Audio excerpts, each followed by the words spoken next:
management, and advertisers. All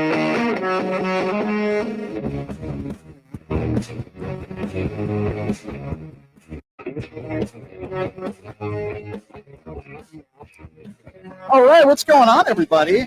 A very happy, what is it? Is it Thursday today? Yes, it is. Sometimes I lose track of what day it is. Welcome, everybody, to Pushing the Limits. So glad you could all join us, whether it be the Occupy Democrats Network, my personal YouTube page, which is at PTL Radio Show.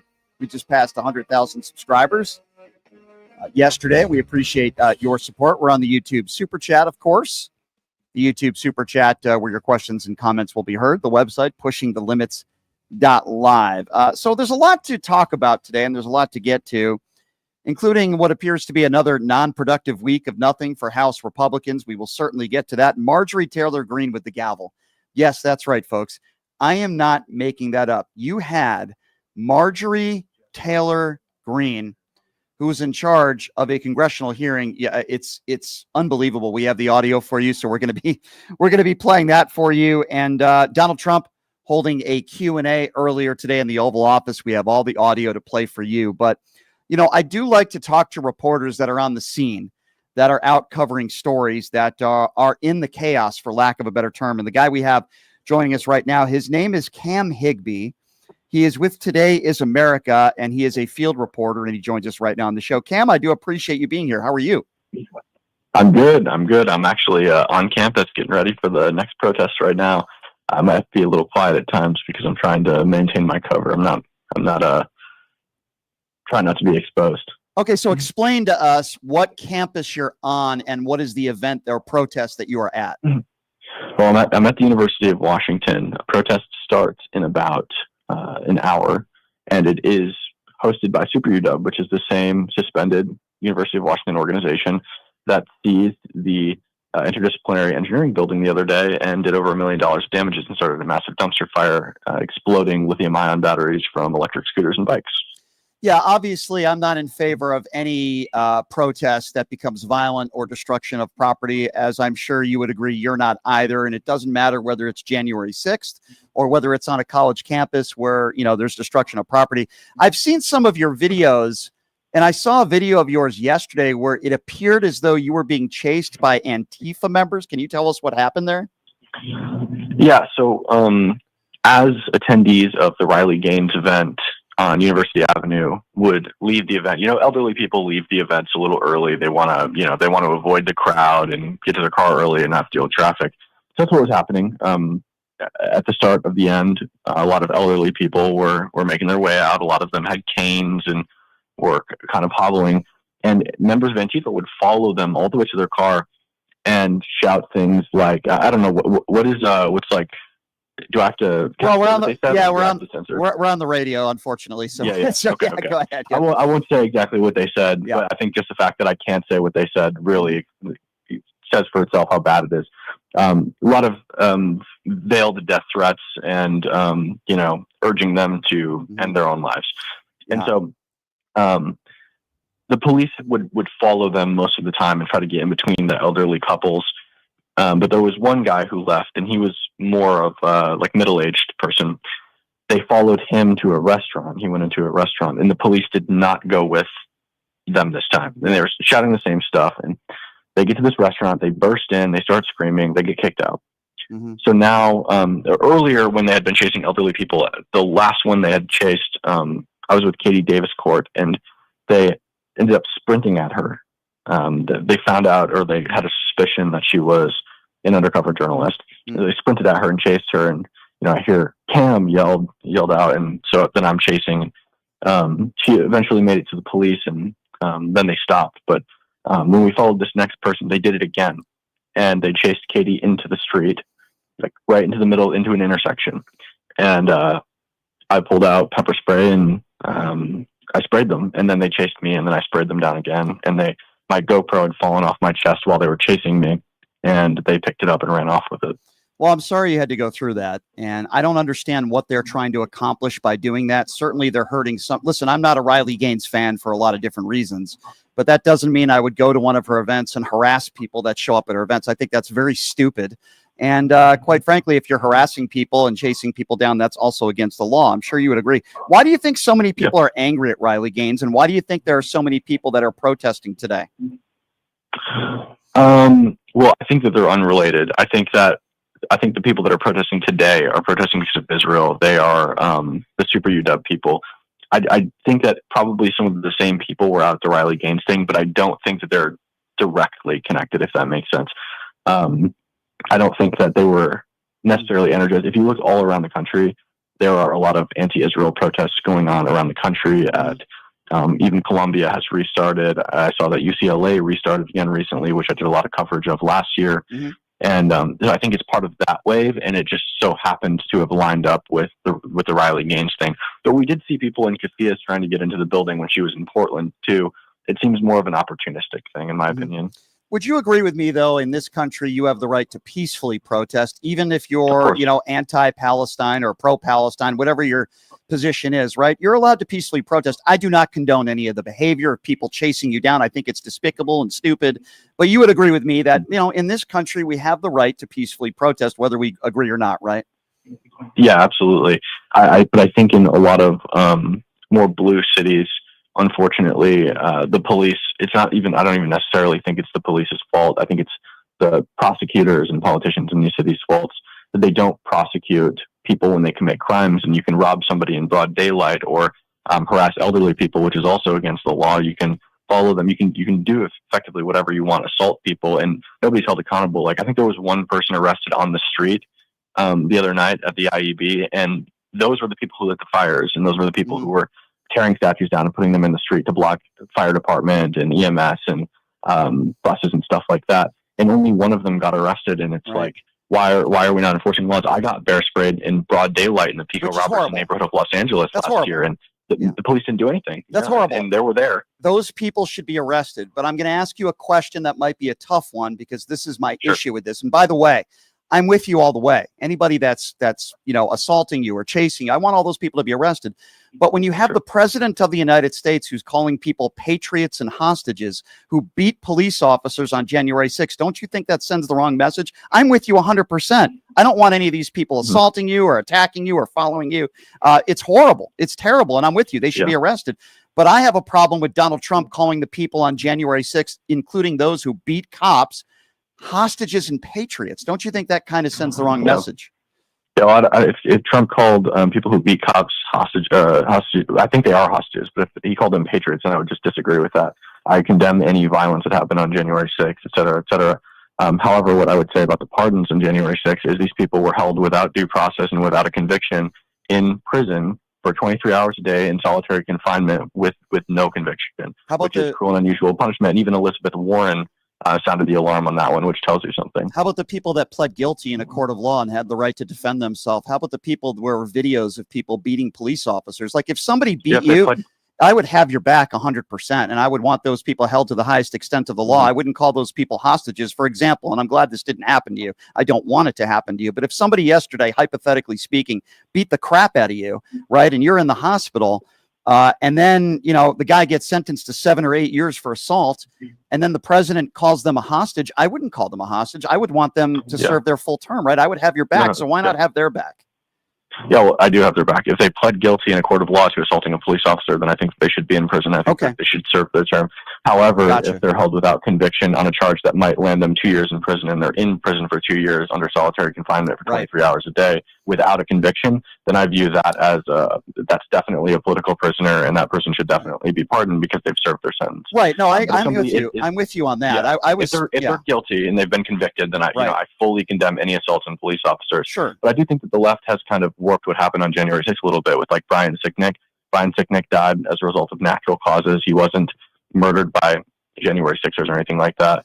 All of the deaths on January 6th, most of them were not even. So the coroner, protesters. So you're a journalist. I think you know this. The coroner did an interview and said that he believed, and the guy who actually did the autopsy on Brian Sicknick said, you're right, he did die of natural causes, but also was quoted as saying the events that took place on January 6th, he believed helped lead to the state of the body that he was in, the state that he was in the following day. So do you discredit? Well, I think that if you say that, like, the stress of the day could have led to a stroke, I think that you could on that basis probably convict anything for just, or anyone for just about anything. If I call somebody a mean name or harass them one day and then they die of a stroke the next day because of increased stress, I don't think that I'm responsible for that murder or for that death. I think that this person obviously had an underlying health condition that ultimately resulted in their death. I don't think that we can attribute like stress or whatever. It's very similar to like there were several police officers who committed suicide after January 6th, and there's no evidence that links those suicides to the riot. The suicide rate in police officers is already extremely high.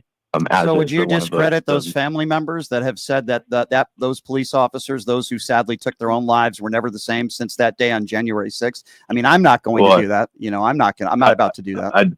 I'd be interested to hear. I haven't seen any statements from families. I'd be interested to see them, and I'd be interested to see what evidence they base their claim that those suicides were based on the riot on. But as far as I've seen, and it's been a while since I've looked into January 6th, obviously because it was so long ago, but as far as the body of evidence I've seen, there isn't anything to suggest that those suicides were the result of. Okay. Well, maybe we're getting into the weeds, but I think we both could hopefully agree that there were a lot of people that were injured that day. 140 officers were injured. People did die. It was a horrible day, and it was an embarrassing day for the country. Can we agree on that? Maybe. I absolutely agree. Good. Would you say January 6th happens? The last question about January 6th. Then I want to talk about where you're at today, and then we'll let you go. And I appreciate your time. Would you say January 6th happens if Donald Trump does concede the election? Do you think it happens? If he conceded the election? Yeah, if he didn't lie and say that the election was stolen and that the Democrats rigged it, do you think it still would happen? I don't know. I think that it would just be based on like conjecture or circumstantial evidence, because even when Trump says certain things, like sometimes the more radical factions within the Republican Party continue to go against what he says. Like, for example, when he supported vaccines, he was booed at his own rally. So I think it depends, and I think the people that broke into the Capitol were ultimately the most radical factions of the body of people who voted for Trump. So it's hard to say because there was election denial before Trump didn't concede anyway. So I think it's hard to say, and I think that to say one way or the other it would just be conjecture, because there are still crazy elements within all parties anyway, and I think that those people still might have done it anyway. Perhaps. I think a lot of people were listening to what Donald Trump had to say when he said the election was rigged or stolen, and I think that's the main reason why they were there. But again, we both agree that was a very bad day for the country, and I'm sure we both wish that would never happen. Were you there that day, by the way? You've been a journalist for a little while. You were not there that day. No, I wasn't. What are some of the crazy situations that you've been in since you've been doing this? I mean, I know you've been in quite a few lately, but like what was like the most dangerous situation that you've ever been in covering this stuff? Yeah, the most dangerous one was that Pico Robertson, when they basically sieged a synagogue, and they surrounded it and tried to breach the building. And I stepped into the street. The synagogue had a private security line, and I'd been there early, and they knew me, and told them that I wanted to step out into the street, which at this point was just an absolute melee. There were people, primarily Jews, getting the crap kicked out of them left and right, everywhere you looked. And, you know, me being the stupid journalist that I am, I stepped in the street. Within 60 seconds, I see orange mist, and I run towards it to film what's going on, thinking that, you know, I've clearly marked press vest and helmet, and I have my press ID hanging off my belt, clearly pointing a camera, no weapons, are not going to spray me. I was wrong. Wow. They sprayed the guy next to me, and then they looked at me and they sprayed me. And the problem is that I had been assaulted at UCLA numerous times during their protest encampment, and a lot of the same people were there. So now I can't see. I'm completely blinded in the middle of the street, surrounded by people who I know to have attacked me in the past. And luckily, a rabbi grabbed me and he hid me behind a car, and they dumped water in my face. But it's really scary because, you know, first the rabbi wanted to put me in a car and take me to the ambulance, take me to the hospital, and I was like, "Do not put me in a car. I'll freak out," because I don't know I don't actually know that you're a rabbi. I don't know who you are. I don't know what your motivations are. And so he put me down, and then it's like now they're pouring water into my face. Like I don't know what this is. It could, for all I know, it's acid. I know it's an exaggeration, but it's like you don't know what's actually happening around you, and it's really scary. Your heart rate is just so accelerated. The adrenaline is like you're vibrating. In that stuff, it's gel-based. It has 70% more capsaicin than pepper spray. It is meant to put a bear down, and it will seep all over your body. It will run off your chin into your crotch.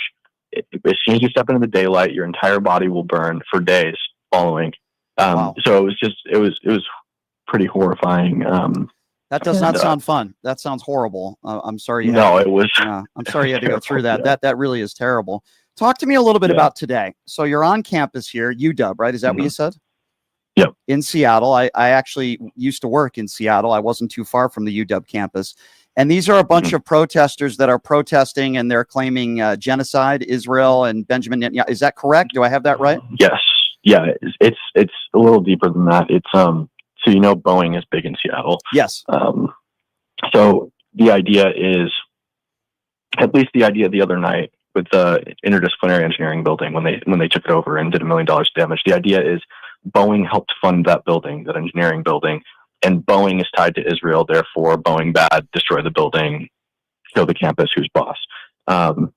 And that's where the fires were lit and stuff today. So it's the same group who organized that the other day. They suspended and banned 21 students from the campus last night, and that's why they're protesting out here today. So when people say these are all Democrats, and I hear some people on the right say that, I don't know how you feel about that, but I disagree. In fact, I think a lot of these people were calling Joe Biden Genocide Joe, which, by the way, I think is ridiculous. I think there are a group of people that are pro-Palestine that don't want innocent people to die, and I'm with them. I also don't want innocent Israelis to die. And then there's a group of radicals that are just crazy people that want death to Israel. Would you agree with that? And I'm not even talking Republican, Democrat, because I don't even think some of these people vote. I just think there's some crazy people out there. You're absolutely right. They're not Democrats. They're literally leftists. If you go at one thing in common with all of these anti-Israel encampments, and I went to the Berkeley one, I went to the Irvine one, I went to the UCLA one, I went to one in Georgia. I've been all over the place. And one common feature at all of these protest encampments is that they have a library. It's usually a table or a bookshelf full of books, and it's always Karl Marx, Rashid Khalidi, Trotsky, different socialist thinkers. They're socialists. They're using the Gaza thing as a catalyst to bring in unsuspecting college kids and convert them into leftists. They give speeches sometimes about Gaza, but a lot of times about leftism and why capitalism is bad and why the workers need to unite. So they're radical leftists. They're not Democrats. They don't support Joe Biden. They don't support Kamala Harris. They support tearing the entire thing down, which is why they spray paint A's on their shields. Do you think that they could just be characterized as radical people as opposed, because I think some people that are liberals or on the left there's many people that would never do stuff like that. So instead there's a difference between leftists and liberals. So they're not liberals either. They're literally communists. Leftists are just pushing towards a system that is more easily transferable to communism or socialism, right? They're not. That's what they want. They want to abolish the current system of the United States government. They're radicals, yes, but they're radicals of a specific type, and they're leftists. Would you consider any of those? Would you characterize anybody like that in office today? I don't. I think maybe like AOC would be the closest because she's an open anti-capitalist, but being an anti-capitalist doesn't necessarily make you a leftist, and she's also not like committing acts of violence. But maybe also Ilhan Omar is probably pretty close. Bernie's a socialist, but he seems to be more of like a market socialist that doesn't support like tearing the entire system down. So I'd say like Ilhan Omar and AOC are probably the closest, but they're not like these people. I think even people like AOC, even though they won't publicly say it, would probably take aback to some of the things that these people say. You think so? You think Ocasio-Cortez wants death to Israel? Do I think she thinks that? Yeah. I absolutely think she thinks that, but I don't think she'll say it. So you think AOC wants millions? So you think AOC, if she had it her way, she would want millions of innocent children and mothers and people in Israel dead? I think that AOC would want to, at the very least, displace all of those people and move them out of Israel. What would you say about Donald Trump, who wants to displace a bunch of people in Gaza, millions of people in Gaza? He said he wants to own Gaza and displace them. Would you say the same thing about him? Trump never said that he wanted to forcefully displace Palestinians. So how would you do it then? To consensually relocate them. So how would you do that then? If they don't want to be relocated, wouldn't you have to forcefully do it? Right. How would you do it? So they clarified this in the press conference. Trump specifically said that Trump and Bibi specifically said that if the people in Gaza do not want to leave and relocate to Egypt and Jordan, they can stay, but it's not a safe place for them because you have unexploded munitions that Israel's dropped, and you also have tons of booby-trapped buildings and unexploded munitions from Hamas. It's not a safe place to be. So, Jordan, for example, 90% Palestinian. Mm-hmm. Egypt has a strong Palestinian population too, so if the people want to go there to be safer in the interim until Gaza is rebuilt, then they're trying to make that an option. I don't understand why anybody who's pro-Palestine would oppose this, considering Trump is actively trying to use foreign investment to rebuild Gaza, as opposed to like, just saying F off and have fun with your rubble. Well, I would say we certainly don't want boots on the ground. We don't want boots on the ground in Greenland. We don't want boots on the ground in Gaza. We don't want I don't think Trump wants that. Well, I think he wants to use foreign investment and foreign labor to rebuild it. Right, I understand. But he wants to take credit for it. Right, I understand that, but he also has said if he had to put boots on the ground, he would. And I just don't think. I don't know. I just don't think that's. I don't think that's a good idea. I would respectfully disagree with you. I don't think that AOC wants millions of innocent people to die. I don't agree with AOC. And I didn't say she wants millions of people to die. I just said that I think that if she had the gavel that decided what happens, she would, in a heartbeat, abolish the state of Israel. And whether those people die or get displaced, I think that she'd prefer to displace them. But I think she would definitely want Israel to cease to exist. She doesn't support the state of Israel. She openly believes that all of Israel is Palestine, which it's not, and it never has been, and it probably never will be. What I've heard from not Ilhan Omar, what I've heard from AOC is that Harris said Israel has the right to defend themselves, but they also have a responsibility for the least amount of innocent casualties. Would you disagree with that? Absolutely, and I think they've done a great job of that. They drop leaflets, they make mass phone calls, they send out mass text messages, they create evacuation zones, they drop leaflets.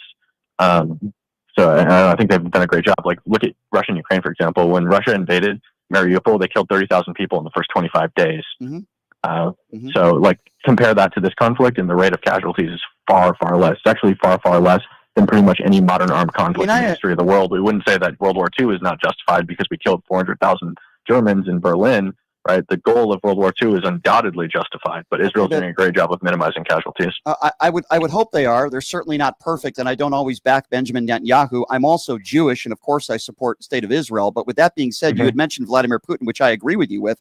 Why is it that Donald Trump won't call him a dictator? Why is it that Donald Trump calls Zelensky a dictator and says Ukraine started it? If we're talking about foreign policy, if AOC made a statement like that, I'd be all over it and say how wrong she is. Why is it that Donald Trump won't call Putin a dictator and he says Ukraine started the war, which obviously they didn't? I think Putin and Zelensky are two completely different characters that have to be dealt with completely differently on the world stage. Zelensky came to the Oval Office and changed the terms of an agreement that he had previously agreed to and was supposed to sign that night. And it didn't go over well because J.D. Vance piped up. Vladimir Putin, as Trump said, Zelensky doesn't have the cards. Unfortunately, Putin does have the cards. He has thousands of cards, and they have nuclear warheads on the ends of them. That's why he deals with Putin differently than he deals with Zelensky. So coddle an evil murderous dictator? He's not coddling him. Trump talks crap about Putin all the time. Really? What has he said? Yeah, all the time. What has he said? I'm sitting behind a vending machine at the University of Washington. I got you. Has he ever called him a dictator? Has he ever called him a dictator? I am unaware if he's called him a dictator. The answer is no. He's called Zelensky a dictator. He sent Vladimir Putin COVID test kits during COVID. He said he's very smart and very savvy. We sent everyone COVID test kits during COVID. He didn't send everybody COVID test kits. That's not factually accurate. We sent them all around the world. He sent some, sure, but do you think that's appropriate? I mean, I'm not to, again, I know you have. Is this the hill we die on? Really? Like, we sent COVID test kits to Putin? The hill so that Russians didn't die of COVID. Like, I don't understand. I think the hill we die on, and the point that I was trying to make, is that I've never heard Donald Trump criticize Putin at all, other than telling him to stop it on social media. He's called Zelensky a dictator. He said Ukraine started it. Who started this war? Who started it? Was it Putin Zelensky? Started it. I've never heard Trump say it. If Trump said that Zelensky started it, then he's wrong. He did, and I'd love to see it. He did. I'm surprised you haven't seen that. And he's called Zelensky a dictator. He's never said those words. And I'm aware. He's never said those words about Putin, and he's written love letters to Kim Jong-un. I mean, how would you feel if AOC? Not love letters. That's his words. Those are his words. Why do you think Trump tries to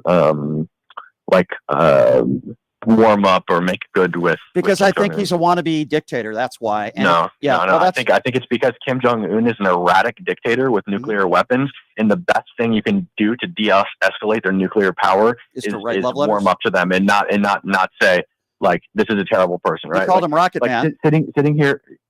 Okay, so you're making my point for me. Then did he send love letters or did he call him Rocket Man? So you're not understanding the Trump diplomacy. He's hard on people when he needs to be hard on them, and he's he warms up to them when he needs to warm up to them. Okay, so if that's the case, then why did he say the war would be over in 24 hours and it's now 3 months into it? I agree with you that was a false statement. He warmed up to America. He warmed up to America when he said 90 deals in 90 days. How many deals have been signed right now?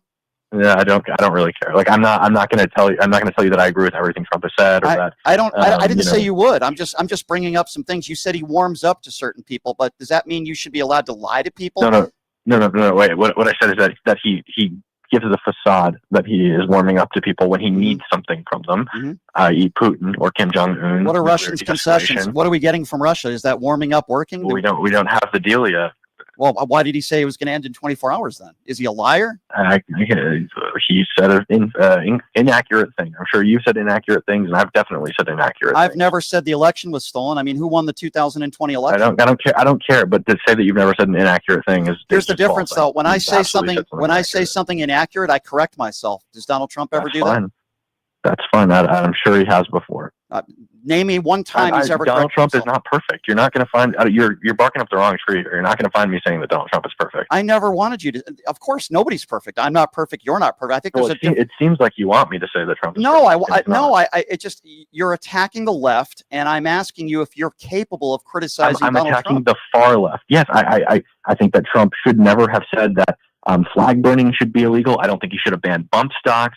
I don't think there are a whole plethora and body of things. So of all the things that he's done, you're upset that he banned bump stocks? To be clear, I'm not, you sound like you're a Democrat. I'm not criticizing Democrats. I'm an independent. Okay, fine. Yep. It sounds like you're an independent who's more sympathetic to the Democrat side. No, I'm not sympathetic. I'm not sympathetic to 34 count felon adjudicated rapists. That's what, yeah. Right. So what's the burden of proof in civil court, Brian? Sure. So he was found, I'll answer that. No. What is the burden of proof? I'm going to answer it the way I want to. So he was found liable, not criminally. There are 25 women that have accused Donald Trump of sexual assault or rape, including his ex-wife in court documents in a deposition, which maybe you're not aware of. This is the same guy. Hold on. I'm giving you a list of things. I'm giving you a list. 51%. 50-50. You might have done it. Okay. Forget about the burden of proof for a moment. Here's the bottom line. The burden of proof matters. Okay. Here's what also matters. Okay. He is a liable sexual abuser, proven in a court. He has 25 women. Proven in a court. He was held liable in a court. There is a difference. Proven means beyond a reasonable doubt, which did not occur. Okay, so if you don't think with the 25 women that have come forward, and you're not, now you sound like a right-wing radical. Piece of evidence. Okay. Tell me, what was the primary piece of evidence in the E.J. Carroll case? So here's the thing. We both don't know. I'm answering. I'm answering. We both don't know, but the jury did. No, I do. The primary piece of evidence in the E.J. Carroll case was the fact that he said that he'd never seen her before, and then they found a picture that she took with him. So right?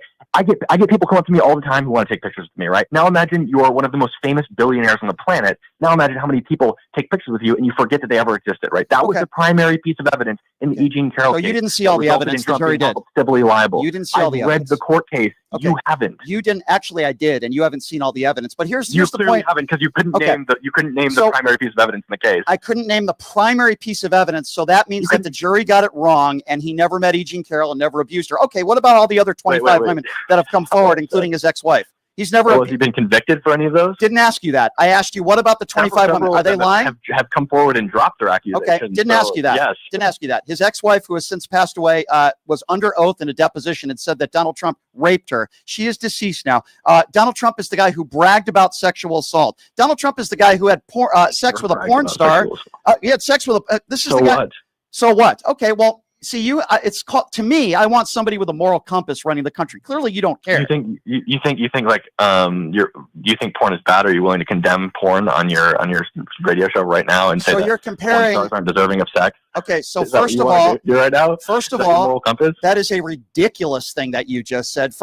You just said he had sex with a porn star. I want somebody on my show with a moral compass. Do you think porn stars aren't deserving of sex? Okay. Saying that porn stars aren't deserving of sex might be the dumbest thing I've ever heard. I can tell you why I said that. Well, why is it so bad that Trump had sex with Well, listen for 20 seconds and stop talking, and I'll try to educate you, okay? You sound like a right-wing radical. You want to call people left-wing radicals? You sound like a right-wing radical. The guy had unprotected sex when Barron was getting born. He paid her $130,000 in a non-disclosure. This is a guy who's been unfaithful to every woman in his life. He bragged about going into teenage locker rooms when he ran beauty pageants of teenage women when he didn't have the authority to go in there. Would you like to defend that as well, or do you need more burden of proof? Listen, he said it on the Howard Stern show. Cheating is bad. I fully condemn cheating on your wife, right? But again, like, I tend to align with the president's policies, right? What policies do you like? What's a good policy? Give me a good policy.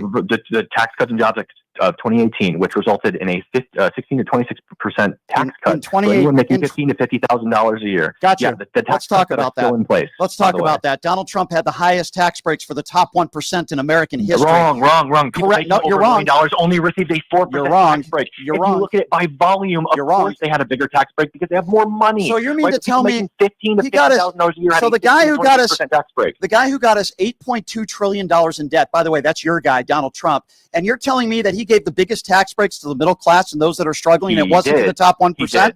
Okay, well, that's factually inaccurate. That's not true. Brian, I'm gonna explain this to you real quick. So anybody really needed explained, but go ahead. $15,000 a year received a tax break of 16 to 26%. That's $15,000 to $50,000 a year. People making over $1 million a year received a tax cut of 4%.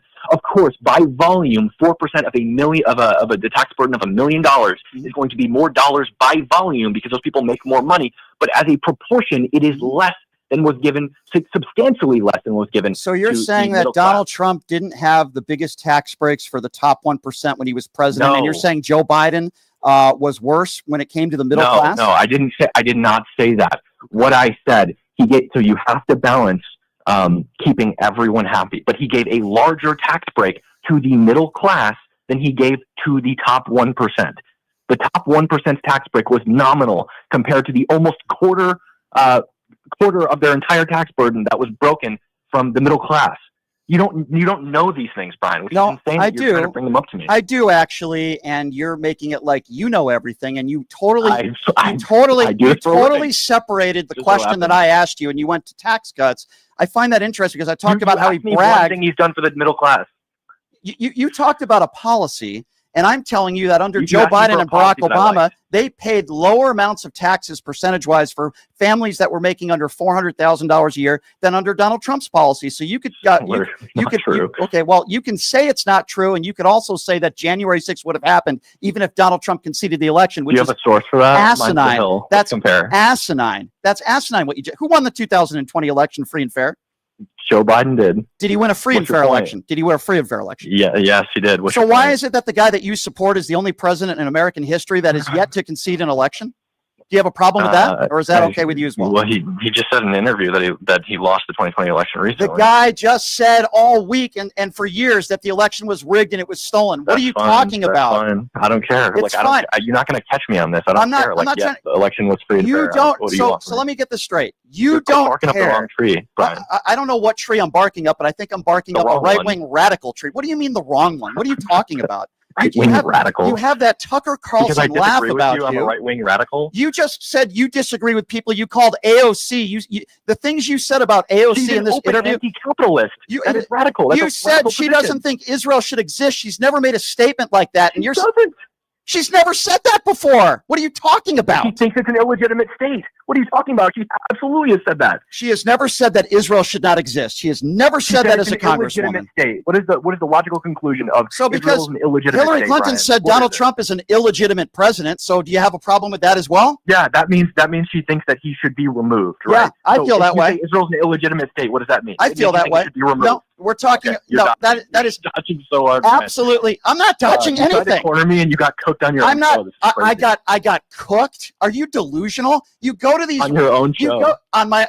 You laughed. You're like an 18-year-old. How much money are you even making? What do? You go to these events. Why you go to these events so you go to these events so you can get pepper sprayed and be viral. What the hell do you know? What the hell have you done in your career? Document what left-wing radicals are doing. There you go. You're the right-wing radical. You can't criticize Donald Trump for anything. Radical. I'm a capitalist.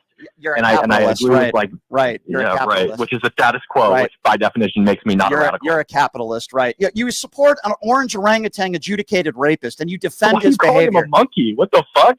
Okay, first of all, this is a radio show, dumbass. Sorry. Okay, you don't swear on my show, dumbass. Very professional of you, okay? And I called him an orange orangutan, and I think you're a right-wing buffoon is what you are. You go on social media, you go to these events, blaming the left for all of the problems in America. You coddle Donald Trump. You even defended the liable sexual abuse that he was found liable for. You don't believe any of the women that have come forward that have accused him of rape or sexual assault. You make an idiot claim that somehow Ocasio-Cortez wants Israel wiped out. You've said that in this interview multiple times, and you think you're educating me on the tax break? Well, let me tell you something. Kamala Harris wanted taxes in the mid-20s for families that are making under $400,000 a year. Donald Trump has never said that. He's got 0 deals in almost a month. We were told 90 deals in 90 days. The war in Ukraine is still going on. He said he was going to end the war in 24 hours, and you're saying you're cooking me? You are a right-wing buffoon is what you are. You're crashing. You are. I'm not crashing at all. I'm not crashing at all, Cam. I'm not crashing at all. I'm not crashing at all. I'm just telling it like it is. And you have that little Tucker Carlson laugh of yours. Okay. You have that little, you have that. Yes, it is live. Okay. It's called a live radio show, really something you've never done before. You go to these college campuses. I was on the radio the other day. Oh, really? What big radio show were you on? I'd love to hear what big radio show you were on. I was on Jason Rantz. I had another right-wing buffoon. Congratulations. Will you ever go on shows that are fair and that are honest? Or will you go on shows? Hoffman show. Like, yeah, exactly. Shows that will coddle you and will not challenge you. And then when somebody challenges you, you sound like a Democrat. I go out of my way every single day to talk to people who disagree with me. It's my job. That's what I do every day. So because you go up to some, I don't consume any content. You go up to some guy with an Antifa thing over his face, some idiot. I table and debate every day. Oh, you table and wow, you sound like a really great debater. Great. You sound like a really wonderful debater. I've debated some of the best debaters on your side that exist. What's my side? What's my side? I don't know. You're clearly an independent that leads Democrat. Okay, well, you have absolutely no idea what you're talking about because I didn't vote for Barack Obama. I didn't vote for Hillary Clinton. Evident. I'm very anti-Donald Trump. Fine. Didn't vote. Well, it's not fine. You're just an idiot. You don't know what you're talking about. I didn't vote for the people that you think I voted for. I voted for 8 Republicans in the midterms. Forgive me, but I don't like orange orangutans. Okay, sorry, I don't. You know what I else don't like? You know what else I don't like? I don't like people like you that distort the truth, that can't admit that Donald Trump is a despicable human being. What do you think about him going into teenage locker rooms? Look up a single thing that I've said. Why don't you answer my question then? No, it's not. What do you think about Donald Trump bragging sexually? Okay, so answer. I'm not going to look that up. I'm not going to look up any of your crap. Okay, you're not worth it. But what do you think about Donald Trump going into teenage locker rooms and bragging about it on the Howard Stern show? Would you call that out right now? I think it's wrong. You think it's wrong, and that's it. You move on to something else. You think it's wrong. Let's move on to something else. If it's true, it's wrong. If it's true, he admitted it on the Howard Stern show. What the hell's wrong with you? He admitted it on the Howard Stern show. I haven't seen it, but if it's true, you haven't. It's funny how you haven't seen anything that makes Donald Trump look bad. You play stupid. Donald Trump admitted on the Howard Stern show that he went into teenage locker rooms when they were naked, and he didn't even have permission to do it. Some of those women came forward. I want to know what you think about that. So I just told you what I think about it. I think it's just wrong. If it's true, it's wrong. What do you think? What do you want me to say? I condemn it. Okay, you condemn it, but yet you talk about AOC and you talk about the fact how she wants Israel wiped off the planet, and you just make general claims about that. It's an illegitimate state, and she wants it gone. Yeah, being an illegitimate state means you want it to not exist. Okay, the natural. Okay, so what you want from me? What I want from you is honesty, and it seems like you are far to the right. You are far to the right. Clearly, you probably take the Charlie Kirk approach. Right. What do you think about Charlie Kirk? What do you think about Candace Owens? You like them, right? I very much dislike Candace Owens. Charlie's a great guy. So you think a great guy would be somebody that says, when I go on an airplane and I see a black pilot, maybe I should be worried? You think that's a good guy? Somebody who pays Kyle Rittenhouse to speak at his events? You think it's a good guy to pay somebody? Is awesome. What do you mean? Kyle Rittenhouse is awesome. Kyle Rittenhouse is awesome. What makes him awesome? Self-defense. He admitted that he shouldn't have been there. See, this is exactly what I thought about somebody like you. It was a prevailing case of self-defense.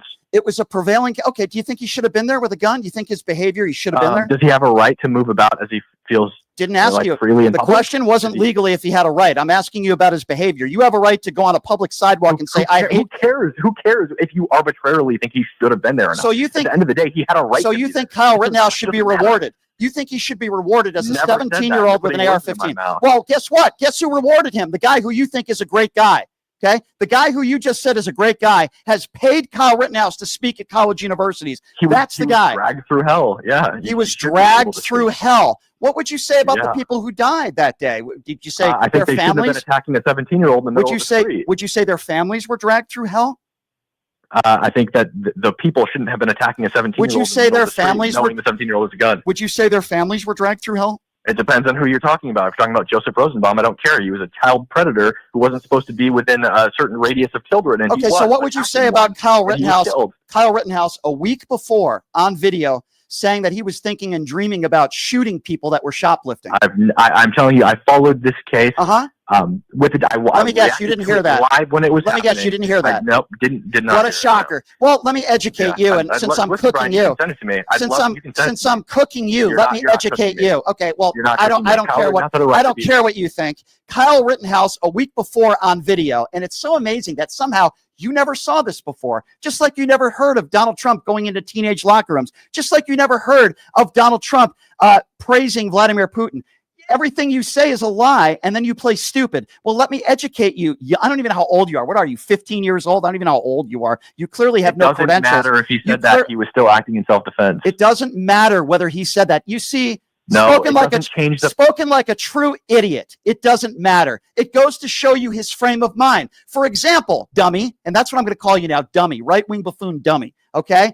You see, when somebody says, I'm dreaming of shooting my wife, and then a week later, they shoot their wife, that should be admissible in a courtroom. The right-wing idiot, just like you, who was the judge, did not make it admissible in a courtroom. You on here today saying that it doesn't matter that a week before Kyle Rittenhouse shows up with an AR-15 and 3 people are dead, that a week before he's dreaming and he says about shooting people who are shoplifting, and you say it doesn't matter, makes you a right-wing buffoon imbecile. Do you understand that? Repeat after me. Cam Higbee, I'm a right-wing buffoon imbecile. If you don't let me talk, I'm going to hang up. I don't know how my show can go on without you, Cam. You're very intelligent. He wasn't attacking. He didn't shoot people who were shoplifting. He shot people who were actively, violently assaulting. I didn't say that. I didn't say that. Cam, I need you to listen. No, Cam, I need you to listen and get the MAGA wax out of your ears for just 20 seconds, okay? I didn't say that Brian, he said... I have a job to do, and I can't say... Yeah, I know you have a very important job to do. I can't wait to see you arguing with Antifa. You're such a hero. You're such a patriot, right? All right. Just like you think... Brian, have fun with your 3 viewers. Yeah. Actually, I have 200,000 viewers a day, and you're an imbecile that doesn't make any money. So why don't you go F yourself? Go F yourself and have a nice day, okay? Get this guy off the air. I made a mistake even putting this guy on the air to begin with. What an idiot. He's saying I have 3 listeners. I just passed 100,000 subscribers on YouTube yesterday. Meanwhile, this imbecile goes to events on college campuses trying to become famous and trying to get Antifa to pepper spray him, and he thinks he's some sort of brilliant journalist. What an idiot that guy is. What a moron. What an absolute jackass. Oh, my God. Yeah, I can't wait to post that on social media and then tag this moron. By the way, his name is Cam Higbee. I knew we were going to get into it because he says ridiculous things on social media, and he's an idiot. I knew we were getting to that when he said AOC wants Israel wiped off the face of the earth, and she compared AOC to some of the people that he runs into in some of these protests that are aggressive, like Antifa. What a complete imbecile. Holy smokes, what an idiot. See, they don't expect to run into people like me. They go on their stupid shows, their right-wing echo chamber shows, and they're coddled. And they expect that they could say just stupid things with no credibility on the air, and they think they could get away with it. Well, let me tell you something, not on this show. And I have a lot more than 3 listeners, and it has nothing to do with this right-wing turd that just did my show. Thanks for coming on, Cam. Appreciate it. Hope that was as fun of a debate for you as it was for me. I think we all know who the person was that was cooked, and it certainly wasn't me. All right, we're going to take a quick break, and when we come back, we're going to play some audio for you. I do have a lot of audio to play, believe it or not, and we're going to get to that when we come back. We're going to take a quick, deep breath. We'll be back right after this. You're listening to Pushing the Limits right here on KSHP. Have you ever dreamed of having your own radio show or a podcast, but just didn't think it was possible? Well, dreams can come true. Radio U. Radio U is a 5-day course that'll teach you how to acquire your dream show. We'll teach you how to host, how to write commercial, how to interview, how to market, how to write a contract, and most importantly, how to monetize your dream radio show. You'll learn from some of the best in the business with over 75 years in broadcast experience. You'll learn from people like me. And the best part, every single student will be live on the radio as part of the class. Plus, one student from each class will get their very own radio show. You'll be live on the air right here in Las Vegas. Radio U. The 5-day course is being offered at $699. For more information, give Radio U a call. 702-763-5024. That's 702-763-5024. Or check them out at radioyou101.com. Hey, everybody. Are you struggling to find a pizza place that reminds you of Brooklyn? That true blue New York style pie? Well, worry no more. Stallone's Italian Eatery Pizza is a knockout. We're located at 467 East Silverado Ranch Boulevard, just off of Premium Road, half a mile east of South Point Casino, just minutes from the Las Vegas Strip. Come by and grab a slice of pie. Plus, check out our Brooklyn-inspired Italian cuisine.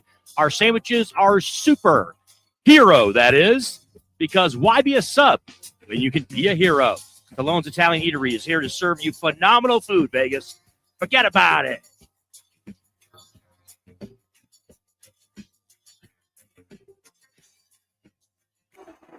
Who would have thought there'd be so many kids playing ice hockey in the desert? Jake Helps Hockey Foundation and the Las Vegas Ice Warriors, founded by Gina Yusufzai 8 years ago, made it possible for families who can't afford the equipment and fees. Donate today at www.hockeyforkids.org and help us continue making a difference. Join us in supporting Jake Helps Hockey Foundation and the Las Vegas Ice Warriors, where every kid gets a shot at the starting line. Just a reminder, our website is www.hockeyforkids.org. All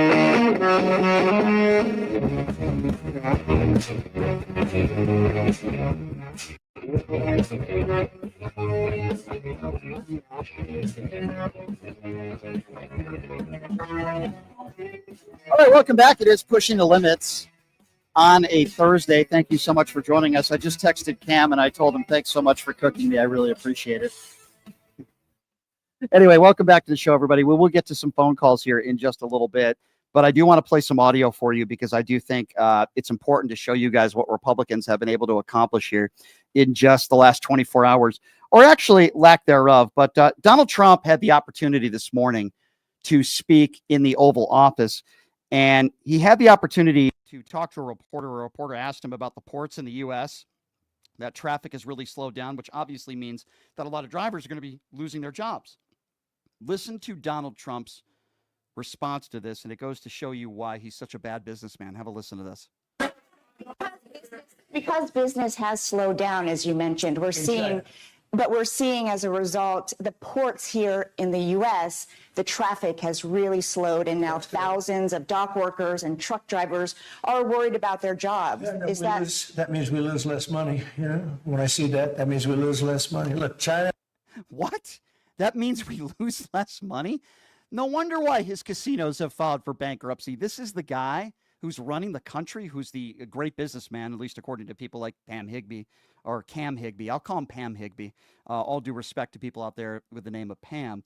Now, as you already know, the U.S. Surgeon General, who's been announced, never finished her residency and is not a practicing physician. So when he's asked about this, listen to the reason why he chose this person. Have a listen to this.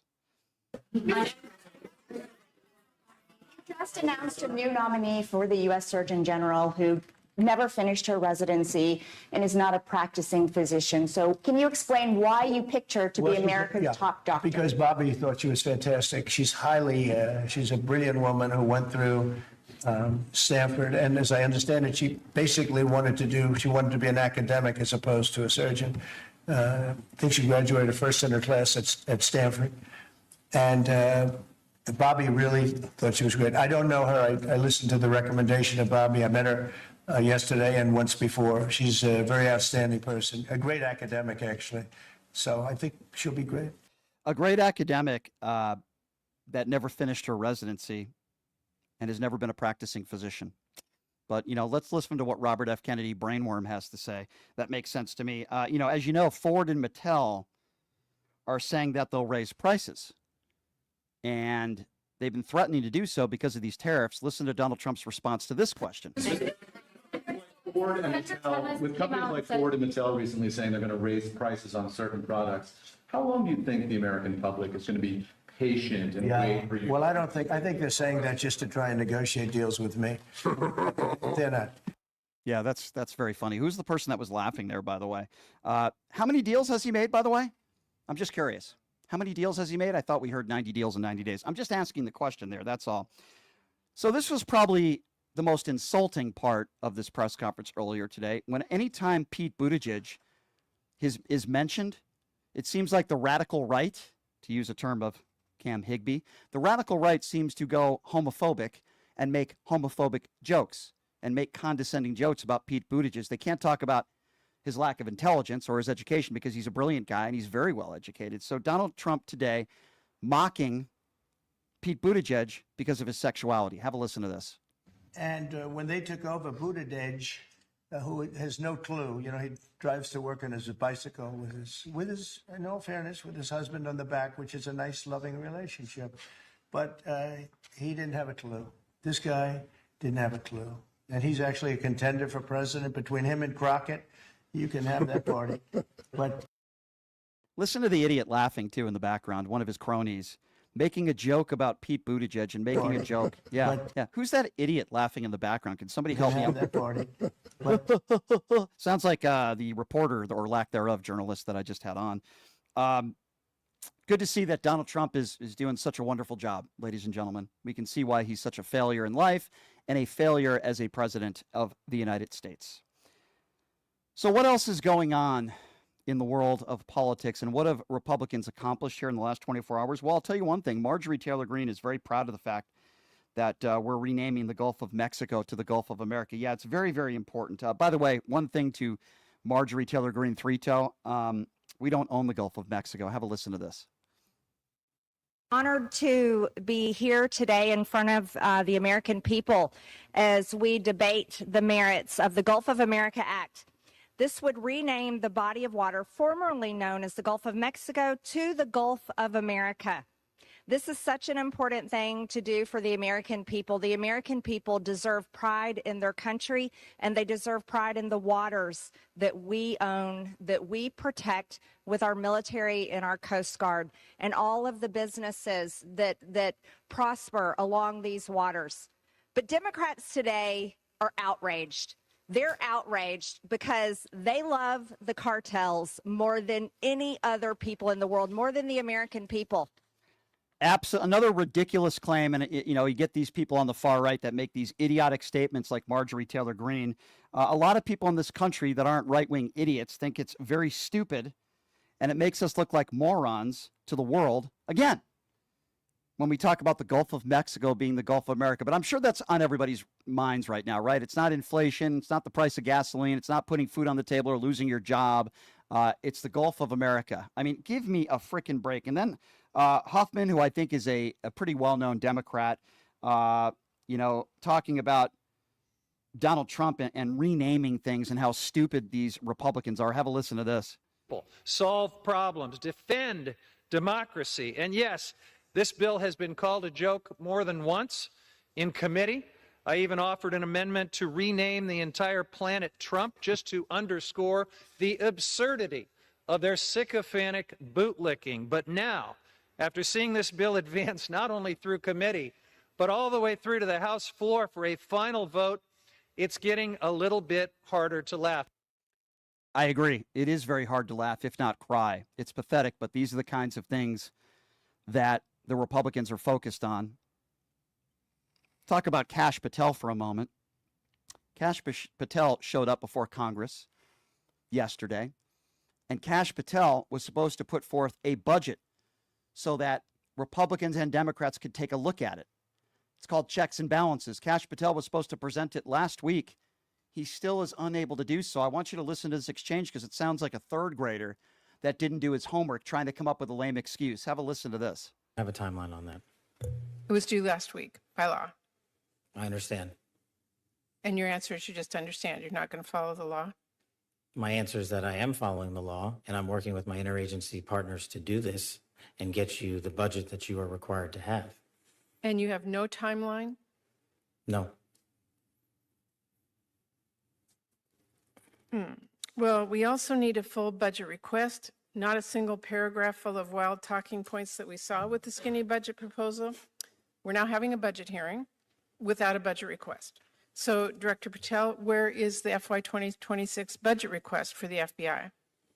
It's being worked on, ma'am. Have you reviewed it? Have you approved it? Not yet. When will we get it? As soon as I can get it from my interagency partners and get it approved. 6 months from now? I don't know, ma'am. I'm not Well, going to make how up a do timeline. we as Congress do our budget and our work without that request and without the spend plan? Well, ma'am, I'm here. I'm don't doing the care. best I can. I can't make up answers. I'm going to commit to you to work on getting you the information you need. That is insufficient and deeply disturbing. No response? I've given my response. His dog ate his homework. The budget isn't there. It wasn't there last week. It wasn't there today. And they don't know when it will be there. Kash Patel has no response. Again, it's just like a third grader that hasn't done his homework. It's quite funny, actually. And I do find it very, very interesting. And by the way, in just a few minutes here, we will open up the phone lines and take some calls because I will take some calls here in just a little bit because apparently the pathetic excuse for a journalist that was on the show in the first segment, which was quite fun, actually, is in my YouTube chat because I dog walked him so badly that he couldn't get enough of doing his job because I know it's very difficult. You know, it's a very honorable job to chase after Antifa, hoping that you get pepper sprayed. It's very honorable. He's doing a lot for society. And now I know he's in my YouTube chat, which is fine. Let him be in my YouTube chat. I don't have a problem with that at all. But it goes to show you that obviously I'm living in his brain rent free, which is totally fine. So yesterday, Marjorie Taylor Greene was holding the gavel.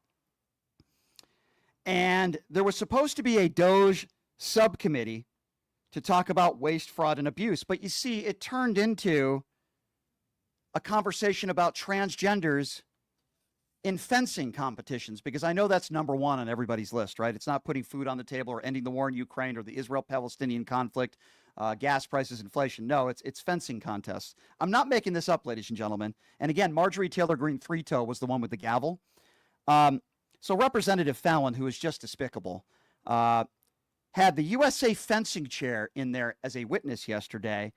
And the witness said, I had to take down my social media because I was getting death threats, but, you know, that wasn't transparent enough for Fallon. Have a listen to this. Right here for transparency. Let's go. Did you recently change your social media profile from public to private? I did, sir. Okay. Was that before or after you got wind that you might end up being here today? That was around the time that I was receiving death threats and anti-Semitic messages. Also happened to be right after you found out that you might be here, correct? I can't recall, sir, You're under specifically oath? when I went yes, private. Yes, that is April 14th, and you did it after. So I'm going to give you another F, 2 counts for transparency. Yeah, there you go. 2 counts for transparency, because God forbid if anybody gets death threats, and I don't wish that upon anybody. Taking your social media account down after getting death threats is an F for transparency. But again, this is the same idiot who supports everything and anything that Donald Trump does. They're sicko fans is what they are. That's why I call it a cult, or in this case, sometimes a clan cult. You know, and it is interesting to me because McClain is another right-wing buffoon. And again, they're so up in arms about a transgender in a fencing competition. And listen to the anger in McClain's voice speaking to this. The issue that I have for the young girls is you can live in your reality. You can live in your reality. But when your reality intrudes on my safety and puts another person at harm or in harm's way, that's when I have a problem with it. Oh, okay. So she says that a transgender in a fencing competition is putting her health at risk. I see.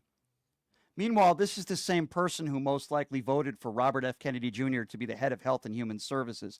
This is the same person, I am sure of it, who is anti-vaccine, even though she probably was vaccinated. This is the same person who probably agreed with Donald Trump when he called those people who beat police officers on January 6th patriots and hostages. But God forbid, she's really, really upset that there was a transgender that was in a fencing competition. Marjorie Taylor Greene, by the way, had the gavel in this, what turned to me to be a pathetic subcommittee discussion, which turned into, as I said, about transgenders in fencing competitions, which I'd never heard anybody complain about. I've never heard anybody even talk about this before. And I'm a big sports fan. I've never been to a fencing competition. All due respect to those that are fencers, okay? But Marjorie Taylor Greene, in charge of anything, is always causing trouble. This was a point of order, and Marjorie Taylor Greene with Jasmine Crockett. It wouldn't be a real subcommittee hearing without Jasmine Crockett and Marjorie Taylor Greene three-toe going at it. Have a listen to this. Point of order. Out of curiosity, is the chairwoman allowed to editorialize before every speaker on the Democratic side speaks, or is that part of her time, which we know that she went over? It's not a point of order. You're taking Ms. Stansberry's time. I know you're trying to be chair of oversight, but Ms. Stansberry is the ranking member. Chair would be better on this side. I do agree with that. It's Ms. Stansberry's time. Yeah, there you go. Marjorie Taylor Greene, it wouldn't be real without Jasmine Crockett and Marjorie Taylor Greene going at it. By the way, Donald Trump was the one that said Jasmine Crockett was the one with the low IQ. I think we all know who the low IQ person is that was in the halls yesterday. All right, so we're going to reset things for you a little bit here, and we're going to open up the phone line. So we had a guy, and I'm not going to call him a journalist because he's a right-wing buffoon, named Cam Higbee, and I've probably given him more attention than anybody else has ever given him in his life. I think he went into the YouTube chat. That's you really got to somebody when they can't get enough of me, right? So we had about a 45-minute conversation with him. It was about 40 minutes too long. But I knew it would head in the direction, him saying that AOC he thinks that AOC wants Israel wiped off the face of the earth. Him defending Donald Trump when it comes to the E. Jean Carroll case, found liable for sexual abuse, but he's willing to totally put that off to the side, and the 25 other women that have accused Donald Trump of rape or sexual assault. And then he said, well, what has he been convicted of? But again, this is the same buffoon who talks about Hunter Biden and the Biden crime family, at a minimum a hypocrite. And what does he do for a living? He chases down Antifa and hopes to get some viral videos. He has no ability, no talent. He's just an imbecile. So we had a conversation with him, if you want to call that a conversation. And then the lack of what Republicans have been able to accomplish, at least in the last 24 hours, including, ladies and gentlemen, the Gulf of Mexico to the Gulf of America. I know that's on everybody's minds. And God forbid a transgender is allowed to be in a fencing contest. The number to call, 702-221-7283. Let's start off with Annette. Annette is first up on PTL. Hey, Annette. Hi, Brian. How are you today? Hey, doing good. What's on your mind? That was quite the caller. I have to say I didn't agree actually with anything he said and felt that he was extremely hyperbolic when it came to what he faces when he goes to these rallies or demonstrations. His idea that AOC is after no Israel is absolutely ridiculous. I think a lot of people forget that, first of all, Judaism and Zionists are not the same thing. They're absolutely not the same thing. Yeah. And a lot of people that argue regarding what's going on in Palestine don't understand the history of the territory, and therefore don't have a clear picture. I think they should pick up a few books and read back to when it was the Ottoman territory. And the fact is, a lot of those people that are now follow the Islamic religion were actually Catholic and Jews to begin with. So I agree with you. The Ottoman Empire charged higher taxes to those individuals. Listen, many of them. I agree, but I agree with everything you just said. But and thank you for calling in, my dear. I appreciate you, Annette. Without getting too much into the weeds, I'll say this: if you have a woman of color, in this case, a powerful, attractive, and educated woman in Ocasio-Cortez, young white males who probably have never even seen a woman before with her clothes off. Women, I would imagine, don't give Cam too much attention. So what's he going to do? He is going to attack AOC and make claims about her that are not factually accurate. Well, I know she didn't say it, but she wants Israel off the face of the earth. I can't wait to clip that one. Talk about no credibility. Thank you, Immortal, on the YouTube Super Chat. Says, hey, Brian, would it be possible to have Darlene as a guest one day? That would be pure cinema. Yes, I do plan on doing that. Darlene is the best. 702-221-7283, the number to call. Let's see. Let's go to Michael. Michael is next up on PTL. What's up, Michael? Hey, Michael. Brian. How you doing? Hey, good, Michael. What's on your mind today? I've been listening to you for the last couple of weeks, and I really enjoy your show. Also, the fact that you put people in their place and you don't let them get away with the BS that people love to get away with. So I really, really, really respect that. Thank you. And also the House Republicans, I'm trying to figure out the House Republicans, what is their job? Just to get up every day, put on their suit and tie, the ladies put on their dresses, just to go there and do nothing every day, but just listen to what their orange guy king tells them to do. Yeah, So and you notice how offended the right-wing buffoon who I had on earlier was when I called him an orange orangutan. Oh my God, you're calling him a monkey? The guy says. Notice how they'll go after somebody like E. Jean Carroll, who I do believe Donald Trump sexually abused. He was found liable for it, and he'll defend that until the cows come home. But God forbid if I call his supreme leader, Donald Trump, an orange orangutan. You see how angry he got? Doesn't get that angry when we talk about January 6th. Doesn't get that angry when we talk about people who died because of January 6th. But if I call Donald Trump an orange orangutan, you hear it in his voice how upset he got? Absolutely. And I call them worse things than that. I think I've created some curse words when it comes to Donald Trump. So, yeah, they definitely get offended. No, they don't care about January 6th like it was just a walk in the park. And I'm prime law enforcement myself, so I took that very deeply when I seen that happen at the Capitol that day. Yeah, I think we all should have, right? And unfortunately, there are people out there in society, they'll defend anything that Donald Trump says or does, Michael. And when it comes to women or control over their own bodies, or sadly women that are victims of sexual assault, they will defend Donald Trump until the cows come home. My friend, I really do appreciate your phone call. Thank you so much for calling in, Michael. It's good to hear from you. 702-221-7283 is the number to call if you want to be a part of the conversation. Let's go to Mark. Mark is next up on PTL. What's going on, Mark? Hey, Brian, how are you? Good. What's on your mind? You were sort of like the NASA countdown, but it wasn't from 10 to 0. It kind of like started around 1,000 and you count your way down one by one to 0. And when you hit 0, boy, you let him have it, man. You blasted it. And finally I said, there he goes. Now he's nailing it. Because I was getting a little worried there, Brian, by letting him talk his trash. Well, I mean, when he started really to say, pushing back as much as he could have. when he started to say that AOC wants Israel wiped off the planet. Yeah, that kind of like ruffled your feathers, and then you went on the offense. He said, well, that's just such a stupid thing to say, and it's not true. And, Yeah. and it's a right-wing talking point. It's like when they say she was a bartender and they attack her for being a bartender. I mean, it's so stupid. Right. It's absurd. Now, Cam, I hope you're listening, because I believe the only job you do is the Hannah and the Five Sister job. That's the only job you could possibly do, or you make up your own garbage. Just wondering how much you get paid per job. Yeah. But do you notice, Brian, the one thing that they always say, all of them, and it's by design, it's not by coincidence, is that, like you mentioned it too in the during the this so-called interview, is when you stated, how come every time something is mentioned that does not put Trump in a good view, in a good light, they always state, well, I didn't see the video. I don't know if he said that. I never knew he said that.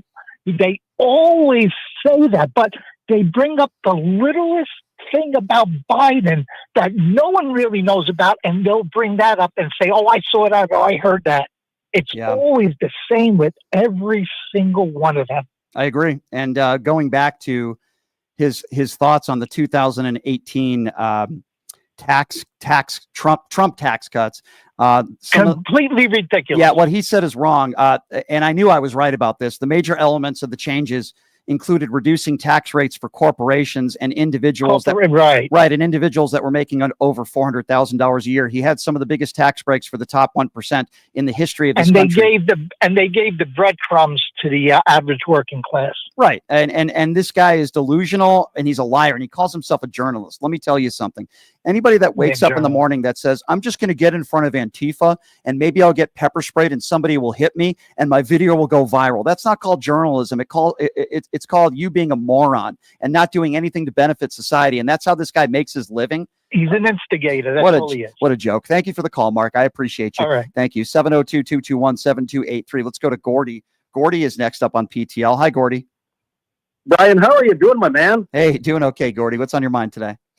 You know what? I came across your program on YouTube for the first time yesterday, and I have to tip my hat to you how you absolutely demolished that John fella Yeah. that you claim was the dumbest mega caller ever. and you know, I got to agree. Like he was in the top 100. I know there's dumber. I live in Niagara Falls, Ontario. I used to travel to the States on the other side of the border constantly for shopping, going to Buffalo Bills games, etc. I refuse to now that this idiot is running your country. Yeah. I watched how he treated our Prime Minister, Mark Carney, and how Mark Carney responded to him, which hats off to Mark. He kept his cool and was very professional. And hats off. But I got to tell you one thing. I was in Kenya a couple of months ago, and I was treated like absolute garbage and being stared at with disdain and ignored. And I wondered, what the hell is going on here? And my girlfriend said to me, they think you're an American. Thank goodness I packed Canada t-shirts with me, and I could advertise the fact that I was a Canadian. And boy, what a 180 turnaround. I was all of a sudden treated with respect, dignity, spoken to. Good. It was unbelievable. I would hate to be an American tourist traveling to a foreign country right now. I'm with you. You know, and thank you, by the way, for the call, sir. I appreciate you. I've had friends that have said, hey, you need a vacation. You should go outside the country. And I'm like, nope. If I'm going to go on vacation, it's going to be right here in the United States of America. That's for sure. I appreciate your call, my friend, and your kind words. I really do. Thank you so much. Let's go to Dave. Dave is next up on PTL. Hey, Dave, what's going on? Hi, how are you? Hey, good. What's on your mind, Dave? Well, I know your subject today is trans athletes, right? But I didn't get a chance to comment on yesterday's program.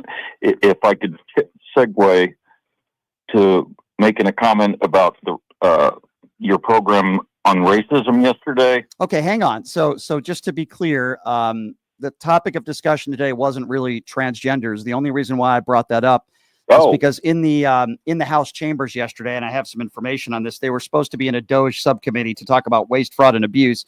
And instead, the right wingers turned it into a transgender person that was fencing.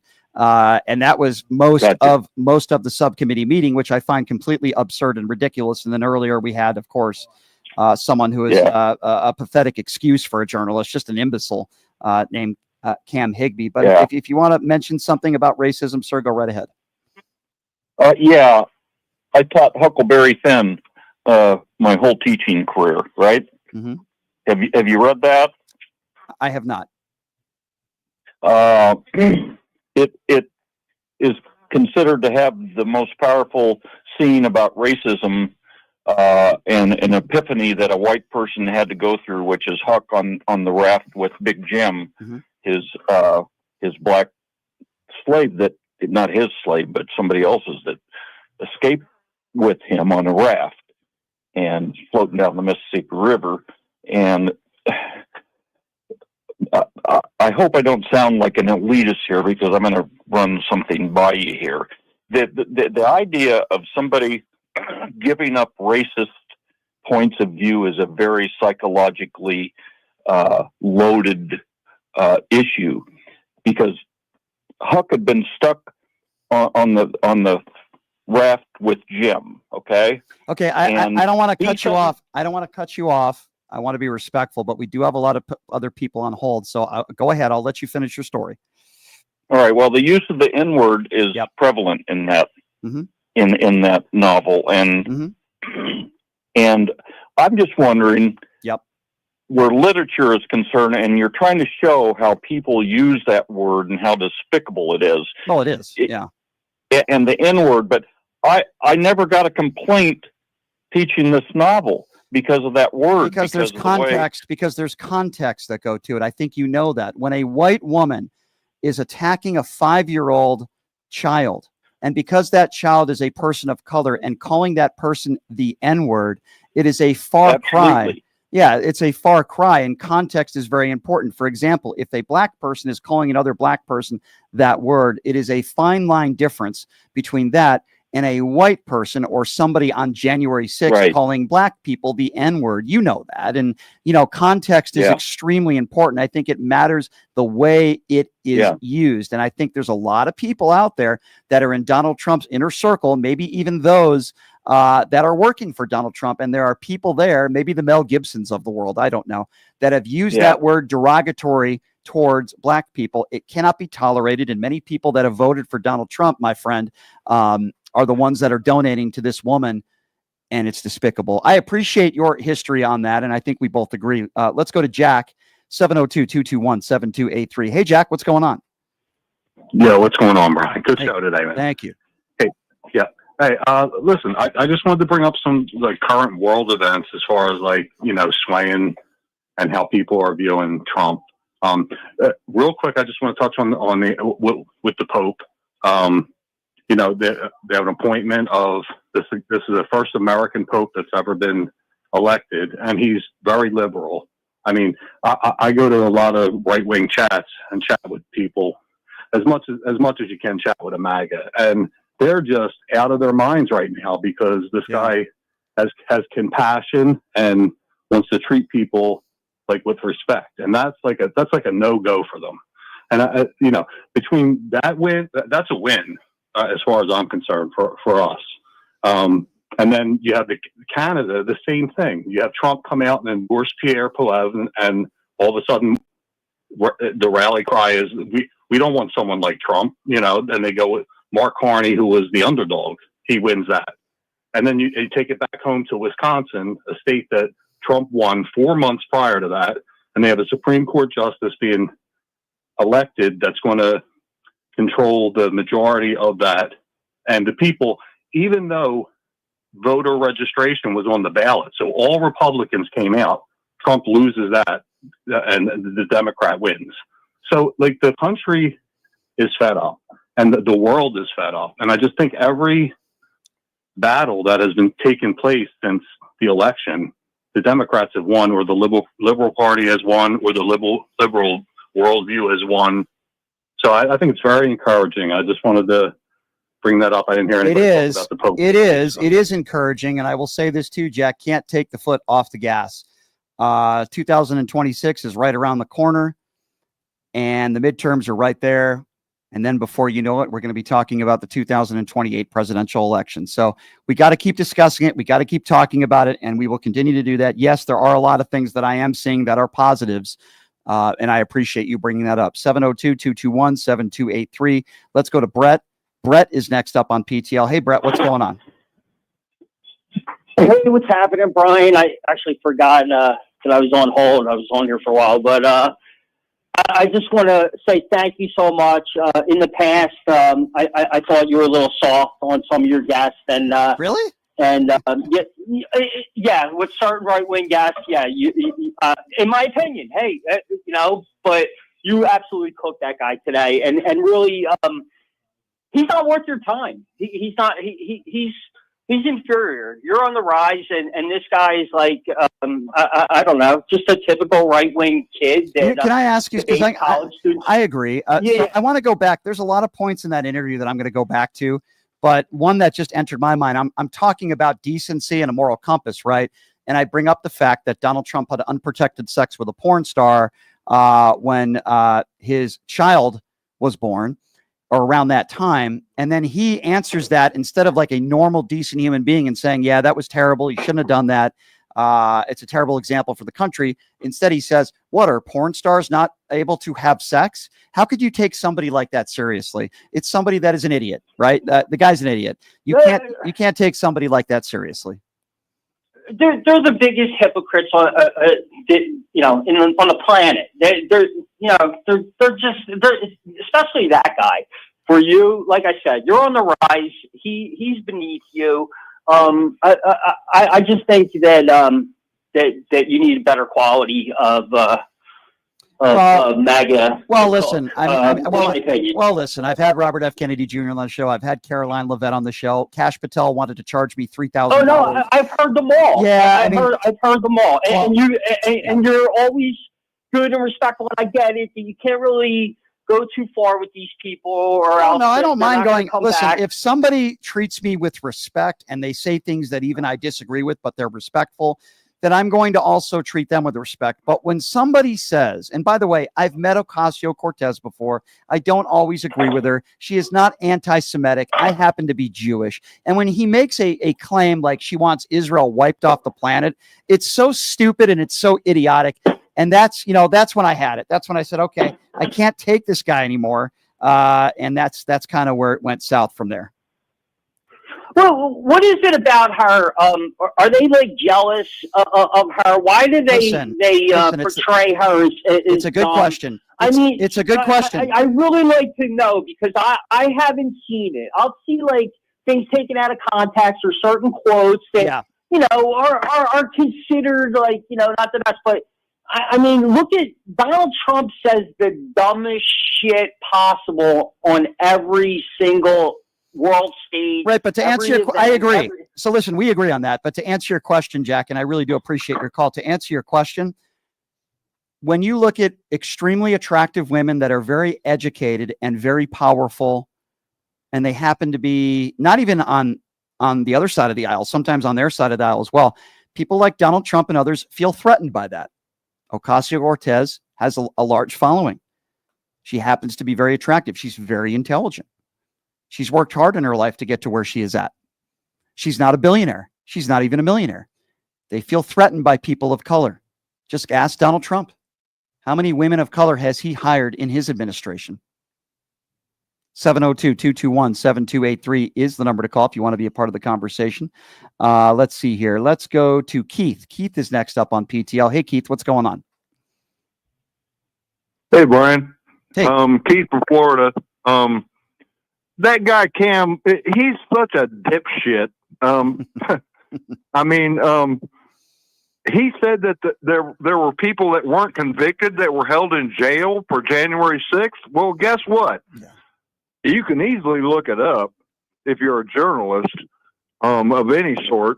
The only people that were held in jail with that conviction were denied bail. Right.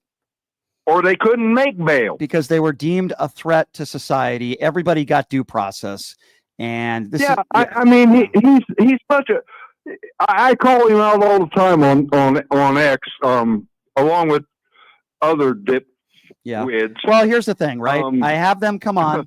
I have them come on the show. They're not used to getting into a debate like this one. They think they can say whatever they want on right-wing echo chamber radio and get away with it, but that's not how I operate. That's not what I do. And then when he tried to insult me, it didn't work very well for him. This is a guy who literally makes a career out of going to protest and getting in Antifa's face and hoping that they assault him.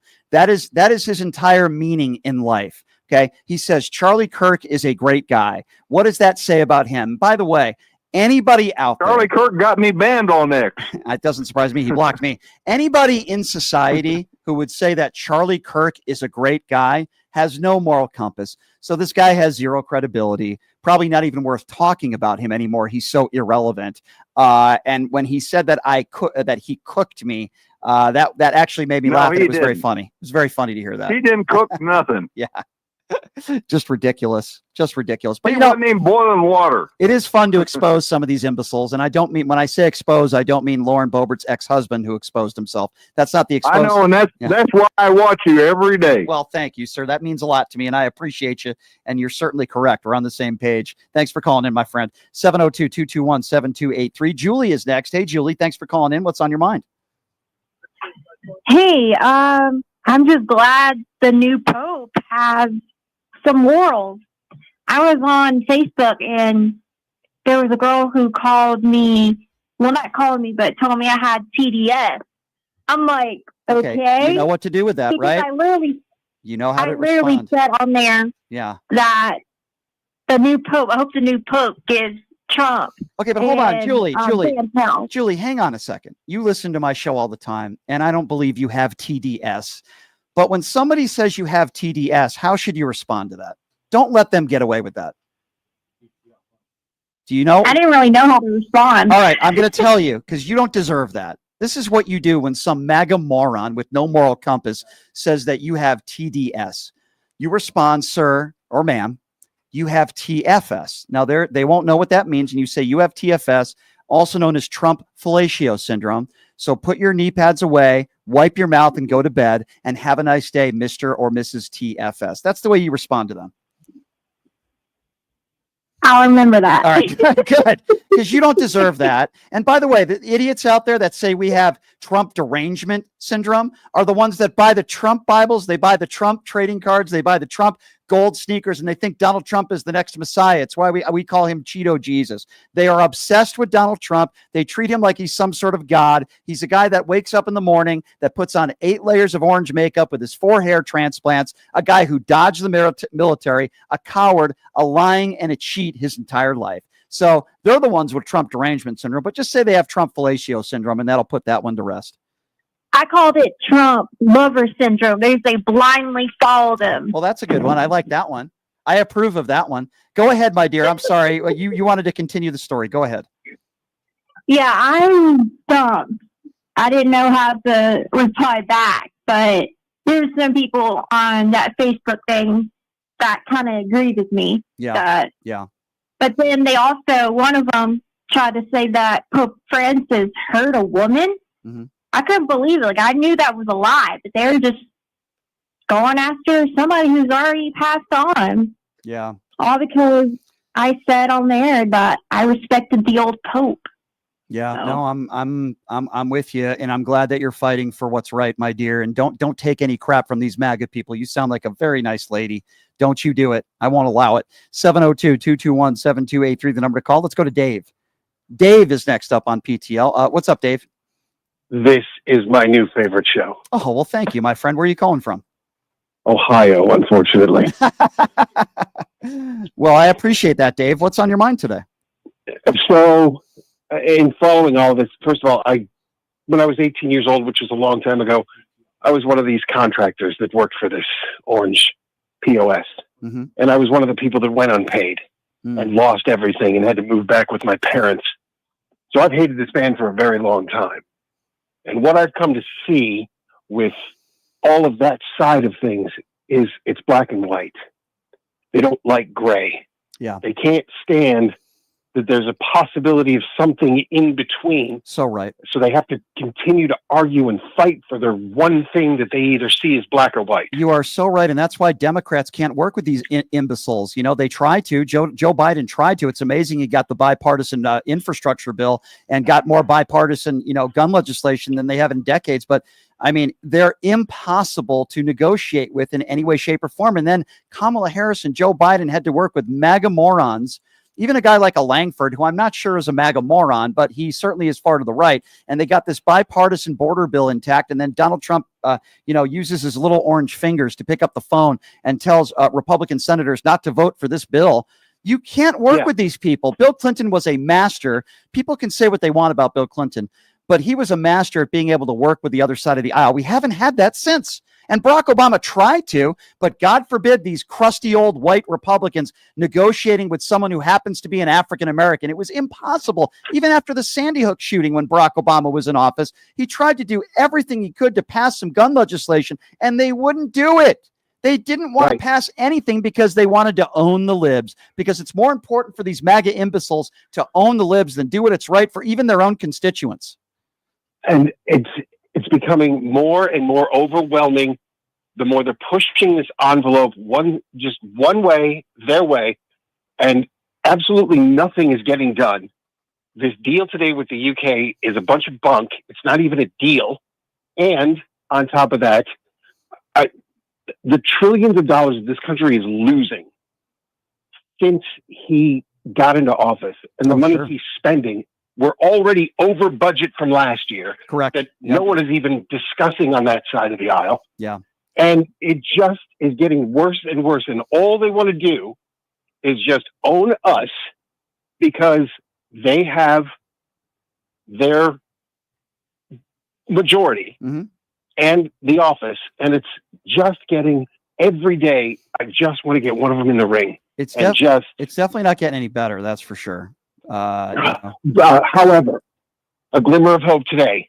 I am very happy that there's an American Pope that has already come forward and told Vance and Trump that they don't know anything about humanity. And I'm very happy about that. Love this show. Thank you. Stay tuned. Thank you so much. Thank you, my friend. I appreciate you. 702-221-7283 is the number to call. Who are we going to next here? Let's go to Terry, who's calling out of Maryland. Hi, Terry. Hi, Brian. First of all, I want to congratulate you on your subscribers of over 100,000. Oh, thank that's you. great. I appreciate that. You're Thank you. welcome. I'm just going to walk through a couple things here real quick. First of all, your friend Cam there this afternoon, Yeah. he may not remember that when Trump gave that tax cut, that it took away our SALT taxes that we could take off on our returns, and also the mortgage interest no longer, can't do that, and that actually hurt people because I remember it hurt us. We owed taxes, and then also that there were a lot of people on Facebook that time just going crazy and saying, I will never vote for him again. I had to pay all these taxes and stuff. So he may want to look that one up. And then the other thing I want to talk about was his go-to, he's not perfect. I can't tell you how many times I have heard people that I've been in discussions with and other people I've been in discussions with that will immediately go to that. He's not perfect. Brian, I'm like you. I want somebody with a moral compass. Yeah, idiots. As if we're asking for somebody that's perfect with these dopes. There's a fine line between being perfect and nobody is than somebody who's an adjudicated rapist. There's a fine line between being perfect and somebody that's had 25 women that have accused him of sexual assault or rape, or somebody that hasn't been faithful to one woman his entire life, a terrible father, a terrible husband, a guy that's attacked Gold Star families, attacks women of color, telling them to go back to their S-hole countries. There's a fine line between being perfect and being the piece of scum that Donald Trump is, who bragged about going into teenage locker rooms. But you'll always have idiots like that guy who say, well, nobody is perfect. I mean, it's so stupid. And it goes to show that I'm talking to an imbecile who tries to make a living. I say tries to make a living by going to universities and getting into it with a few Antifa members, trying to get a viral video. The guy has no talent and no ability, and he obviously is not used to debating people either because he struggles with facts. Well, thank you for having him on and just like, cooking him. It was great. And one last thing, and I'll let you go. Sure. The woman who used the N-word, does she not realize that little baby that she was walking around with in her arms will become the next racist? Probably. You're probably right about that. Passing it on the next generation of racists. Yep. I hope they all get deported. Deport them all to Russia. Thank you for the call, my dear. I appreciate you. 702-221-7283. Mac is next up on PTL. Hey, Mac, what's going on? Hey, Brian. How are you? Hey, good. I just want to be real quick. Sure. I just want to give a shout out to Justice Allison Riggs, who finally won in North Carolina after a Trump-appointed judge ruled in her favor in federal district court and gave her the win. Yeah, I saw that. Listen, So, there are some judges out there that were appointed by Donald Trump that do have a moral compass, including the judges, some of whom were appointed by Trump that said that the election was rigged or stolen, that there was no merit to the case. So there are some judges out there. But guess what? Even if it's a judge that's a Republican, and even if a judge that is appointed by George W. Bush, they'll lie and say it's a judge that was appointed by Barack Obama. They'll lie and say it's some sort of liberal radical judge. The dangers, but the dangers of that, sir, and I think you will agree with me on this, is that they're setting a precedent now that if you disagree with the courts or if you disagree with the judge's decision, then you're just going to claim that it was political and it was rigged. That's why it's so dangerous. Yeah. It's an attack on the courts, exactly. But I also want to give a warning because the GOP lost in this case. But right now they're looking for a state, a district, a circuit court of appeals, that they can win doing something like this, attempting to disenfranchise 65,000 people. Right. And they're currently looking for a place in which they can pull that off. Yeah, no, you're right about that, but I'm happy to hear about this judge's decision. That gives me some hope, my friend, and I appreciate you telling us about that. Thank you for the call, Mac. 702-221-7283. Let's go to Charlie. Charlie is next up on PTL. Hi, Charlie. Hey, how you doing? Hey, what's up, Charlie? Hey, I'm glad. Every time I get to see your show, But my thing is, you know, a lot of people look at Trump and don't understand that psychologically wrong. Charlie, your phone is going in and out, so we're going to put you on hold. Put Charlie on hold. Charlie, we're struggling a little bit with the connection. We're going to put you on hold, and we'll go back to you. Okay, Charlie? Let's go to Juan. Juan is next up on PTL. Hi, Juan. Hey, Brian. Hey. Congratulations. Thank you. And I wanted to say two things. Sure. They might not be on topic, but somebody brought this up on the voting purge. Mm-hmm. How does that work? And how can we fix that where, I don't know if it's Democrats in there or just Republicans in the Republican state. I don't know how that works, but they're being thrown out if they're mail-in ballots. Is that correct? That's my understanding. And I'm going to speak in very general terms here because this is not my expertise and I don't want to say anything that's not correct. But in general terms, since I've been alive, I'm 45 years old now. Jeez, I'm getting up there. I can tell you 49. Yeah, so we're both in the same boat. I can tell you that in general, Republicans want fewer people to turn out to vote. Yeah. Because the more people that vote, the lesser chance they have of winning elections. And we saw the huge turnout in 2020 and Joe Biden won. And the more people that vote, the better chance that Democrats have to win. I think there were, I don't think I know, there were way too many people that sat out this election in November. That cannot happen again. And for all the people out there that have family members that have been deported, I don't wish that upon you.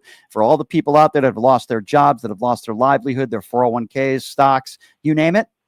If you didn't vote, you were complicit and you need to admit that you were wrong and you need to get more involved and vote people in office that will help this country, not people like Donald Trump. Right. But how is it legal for mail-in ballots or just ballots in general to be thrown out by Republicans? How is it legal? And well, it's not. Well, it's not legal. And listen, yes, the answer is yes. I think we can fix that, my friend. And I would also say, well, here's what I would say to that, my friend. I would also say, you remember when there was a fake electorate scheme going on, I think it was like a half a dozen states across the country. Luckily, people did their due diligence and they stopped it from happening, and they stopped it at least from working. So that's my answer to you. They need to do their due diligence and make sure that Republicans are not breaking the law. I appreciate your call, sir. Let's go to Charlie. Charlie's next up on PTL. What's up, Charlie? Charlie, you're back on. Okay. You guys working now? Yes, you sound good, sir. Go right ahead. Yeah, I've just been looking around at this thing. I enjoy your show very much. Oh, well, thank you. Trump, I've seen him tear down our educational system, and he's tearing down our VA system. He's tearing down our financial system. Yep. And yet these people steady back him and not look at what he's really doing. Everything he's doing seems to me to put money in his pocket. And there's nothing I see went out to the American people. Yeah, I see Donald Trump, and this is why I think you'll agree with me on this. In general terms, I want somebody in office that knows what it's like to live paycheck to paycheck. I want somebody in office that knows what it's like to struggle. Donald Trump has had a silver spoon in his mouth since he was a baby. His father gave him a $500 million company. He doesn't know what it's like to work a normal work day. Even when president of the United States, how often is he on vacation? How often is he playing golf? How often is he taking trips on taxpayer dollars? I want somebody in office that knows what it's like to struggle. And I bring up AOC, and I don't think her family was poor, but I will tell you that she worked hard in her life to get to where she is. And they mock her for being a bartender. These are despicable human beings. These are people that don't know what it's like to work. They don't know what it's like to work an honest day, to put food on the table for your family. These are not the people that I want representing me or, quite frankly, anybody else. No, and I look at it with the public school system. If you look at that, their kids, they're trying to put them in charter schools, private schools, right? And all the money that goes out to those schools are taken away from the public schools. They'll be losing the teachers because they're gonna fire them, and then when the kids have this discipline problems at those other schools, they'll send them back to the public schools, but the money don't come back with them. You are absolutely right. We know where the money is going. It's going to the tech billionaires, Donald Trump and his billionaire friends. As I say before and I say again, some of the biggest tax breaks for the top 1% in American history. And anybody that is not willing to admit that, they are complicit. 702-221-7283 is the number to call. Let's go to Darlene, the MAGA destroyer. Always fun to give Darlene the time. Darlene, what's going on, girl? Hey, Brian. Okay, I got a couple things to say. Okay. First of all, Brian, Yep. I want to let you know that Santos in the messages in our chat, he's been doing nothing but calling you out, saying like you got schooled by Cam. Well, that's okay. They have the right. They have the right to say that, and if they're a complicit or if they want to embarrass themselves, I don't mind that. Anybody in the chat, if they want to disagree, I don't have a problem with that at all. But it's when you start to become personal or attack people, personally, that I don't tolerate that. But hey, if people in the chat want to say stupid things, they have the right to do that. I told them to call and say it to your face. Well, they won't. But they're too chicken. They won't. They're too chicken to call in. But listen, they use their little orange Trump fingers and they become a keyboard warrior. Just like the guy that was on this show in the first 30, 35, 40 minutes of the show. That's what I want to talk about. I destroyed him so badly. I destroyed him so badly that he said he was working and he had to go, and then he immediately goes on my YouTube chat. That's when you know you got him. I saw him in there. Cam, you're nothing but a little whiny bitch. And I'm going to say it again. You're a whiny bitch. He and is. you know what amazes me?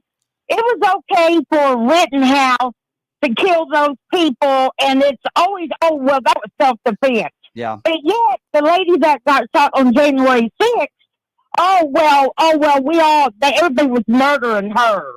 I think that was self-defense too when she was trying to break into. It's a good point, Darlene. It's a good point that you just made. And doesn't it say everything you need to know about an individual when they think Charlie Kirk is, quote, a great guy, and that Kyle Rittenhouse is some sort of hero? It says all you need to know about who they are as an individual. And this guy's just a tool. He's a troll, and he has no career. And the reason why I had him on is because, to be honest with you, I knew that we were going to get into it. I said it on the air yesterday. He's a huge MAGA supporter. He's not a serious journalist, but if people are going to be respectful, which at the beginning of the conversation he was, I was happy to be respectful to him. But when he says completely ridiculous things that are off the wall crazy, I will not let them get away with that. And then he decided to try to get personal with me. That doesn't usually work with me very well for the person on the other side of the phone call. But I appreciate you coming on, Darlene. You're the best. And I know we will catch up with you again tomorrow, my dear. Thank you so much. Okay. Thank you, Darlene. 702-221-7283. Let's go to Tyrone. Tyrone is next up on PTL. Hey, Tyrone, what's going on? What's going on, Brian? I tell you, man, you're cooking today, buddy. You're cooking today. I just wanted to talk about the caller that brought up the Kyle Rittenhouse thing. Yes. You know, the guy was flat wrong because he came across state lines, first of all. Correct. With a weapon that was unlicensed. So, therefore, he shouldn't have never even been able to invoke self-defense in the first place. So, Tyrone, obviously I agree with you, but I find it it shows you the lack of intelligence of anybody when they say a week before the shooting, he's caught on video saying he was thinking about shooting people that were shoplifting. And this imbecile that I had on said that doesn't matter. Again, it's like a week before somebody does something terrible and they say they're dreaming about doing it. That should be admissible in a courtroom. Of course that matters, right? And the fact that he would even say something like that goes to, listen, he defends Kyle Rittenhouse, he defends Donald Trump, he defends Charlie Kirk. That's all we need to know about this imbecile. He's an imbecile. Exactly. Yeah, you just keep going to people's work, man. We need more people like you. Well, I appreciate you saying that, my friend. And without people like you, I wouldn't have a show. So I appreciate you for being a loyal listener. You call back anytime. That was kind of it was tough to hear you. It sounded like you were outside or something. A little windy out there. That's okay. All right, let's go to Lloyd. Lloyd is next up on PTL. Hey, Lloyd, what's going on? Hey, I've been trying to reach you for quite a while now, and I'm so glad to be here. Hey, I got something. I've been watching on YouTube, Trump. Mm-hmm. And when he's speaking, you watch him. If you watch his eyes, he'll get into one word to the next word. His eye color changes. Does it? I'm serious. I haven't looked at the twinkle in his eye since Melania did 20 years ago. I don't know. It's not twinkle. It's not twinkle. Yeah. It's the eye color changes. It looks brown. And I tell you, to me, it looks like the evil coming. Maybe he's a demon. Maybe that's the demon inside of him. I don't know. I'm not Well, a very it could religious. be. I'm not a very religious person. No, but, me either. Yeah, it might be the demon inside of him. Well, listen, when he is no longer on the planet Earth, I hope he and Rush Limbaugh burn in hell. I'll say it like that. I agree with you there. Yeah. Yeah, Hey, I want Rush Limbaugh, Donald Trump, Rush Limbaugh, Nick Fuentes, Kanye West. I'll even throw Puff Daddy in there. Jeffrey Epstein. Put them all in a room together and have them. I don't know. I guess have them listen to Lee Greenwood. The song over and over again, 23 hours a day. Yeah, let them do that. Exactly. That's what I want for all of them. Put Newt Gingrich in there Yeah. too. Yes, I forgot that one. Put Newt Gingrich and Putin. Oh in there yeah, as well, he definitely belongs there. Hey, what's going on with the country right now? I went to Vietnam to fight communists, okay? And I feel in my bones, my veterans' bones, and I feel like I'm still in the army in some ways. Yeah. And I still live by my oath. But I feel communism coming into this country. I'm sorry. Well, I think it already is. You don't have to apologize for it. I agree with you, my friend. I think it already is. This is a dictatorship. This is an oligarchy. And this buffoon that I had on earlier, I keep going back to this because it's mesmerizing, that conversation, at least in my eyes, is that Donald Trump defends coddling evil, murderous dictators. He's doing it with Vladimir Putin. And it was Donald Trump who said he wrote love letters to Kim Jong-un. Those are his own words. And then on the other side of the phone, no, he never did that. What are you talking about? He said he did it. Thank you for the call, sir. 702-221-7283. Let's go to Terry out of Indiana. What's up, Terry? Hey, Brian. How you doing? Hey, good. What's on your mind today? Hey, congratulations on your 100,000. Thank you. Stuff. I appreciate that. Thank you. There's a couple of subjects I was trying to get to here. One is on Donnie in his art of the deal. I always refer that as the fart of the deal, okay? Not the art of the deal, because he really doesn't know how to deal with anybody. But on the other hand, I'm trying to kind of stay with your subject matter a little bit today, but, on one of the things I feel like that he wants to stay in office, for a third term, is because that he knows that as soon as he gets out of the White House, his ass is going to jail. Okay? Most likely, yep. So he's 79 years old now. Mm-hmm. So he's wanting to, stay in there so it will keep him out of jail. Right. Basically, that's the only lifeline he has to go for. Agree. People don't realize that. People don't realize what you just said.